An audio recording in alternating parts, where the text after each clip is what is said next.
आज सुबह त्योहारों से एन पहले दिल्ली में एक स्कूल के पास एक बम धमाका हुआ। रोहिणी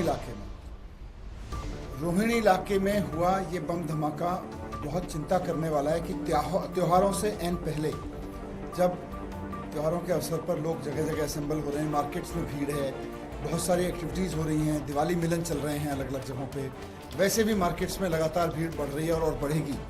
वैसे में दिल्ली में एक धमाका होना ये बताता है कि हमारी केंद्र सरकार किस तरह से हाथ पे हाथ रख के बैठे हुई है।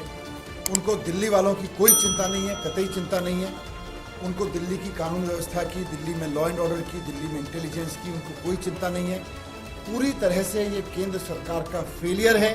ये बताता है आज का ये धमाका, केंद्र सरकार की पूरी लापरवाही है दिल्ली के लोगों के प्रति।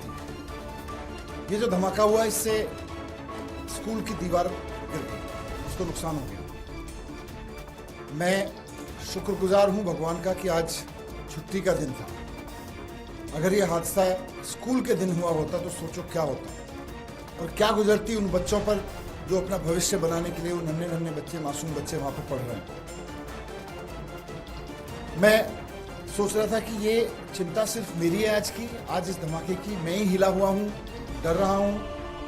मुझे लगता है मेरे पास सुबह से कम 2 दर्जन लोगों के फ़ोन या मैसेज आए हैं।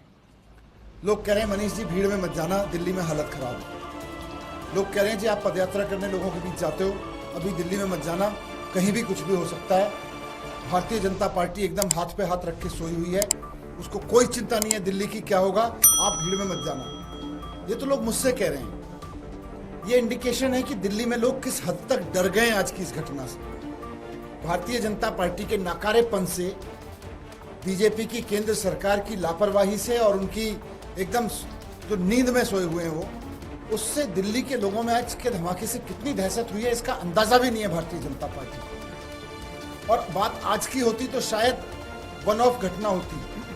दिल्ली के लोगों की चिंता का विषय यह है कि आज जब ये ब्लास्ट हुआ और उस समय जिस समय टीवी पर ये न्यूज़ देख रहे थे लोग, सोशल मीडिया पे लोग देख रहे थे कि अभी अभी ब्लास्ट हुआ है, उसी समय लोग अखबारों में कल की खबर भी पढ़ रहे थे कि कल शाम भी दिल्ली में खुलेआम फायरिंग हुई है और एक गोली नहीं चली है, 60 राउंड फायरिंग हुई है वेलकम इलाके में, वेलकम कॉलोनी में।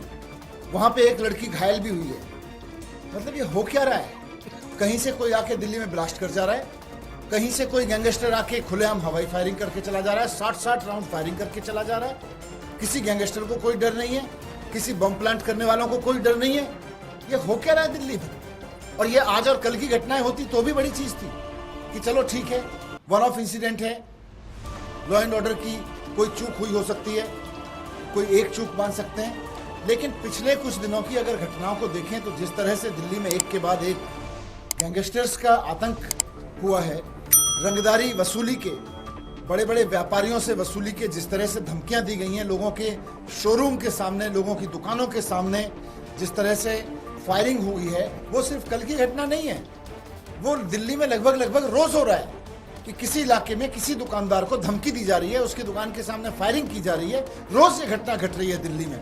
अभी थोड़े दिन पहले मीडिया में ही हाईलाइट हुआ था किस तरह से नारायण विहार में एक बड़े गैंगस्टर ने खुलेआम धमकी देके एक कार शोरूम के मालिक से पैसे मांगे। उसके ठीक पहले महिपालपुर में हमने देखा कि किस तरह से एक होटल मालिक को धमकी देके एक गैंगस्टर ने किस तरह से वहां फायरिंग की, उसको धमकाया और उससे पैसे मांगे, उससे वसूली के पैसे मांगे। उससे पहले हमने देखा कि किस तरह से नांगलोई में एक मिठाई की दुकान के सामने इसी तरह की घटना हुई। गैंगस्टर्स ने खुलेआम वहां पर फायरिंग की और लोगों से पैसे मांगे, उस व्यक्ति से, मिठाई के दुकान वाले से वसूली के पैसे मांगे। ये चल क्या रहा है दिल्ली में? केंद्र सरकार को जरा अंदाजा भी है कि उसके जिम्मे क्या है? भारतीय जनता पार्टी को जरा भी आभास है कि दिल्ली के लोगों ने उसको लॉ एंड ऑर्डर की जिम्मेदारी दी हुई है? दिल्ली की लॉ एंड ऑर्डर की जिम्मेदारी भारतीय जनता पार्टी की है। दिल्ली पुलिस भारतीय जनता पार्टी के हाथ में है।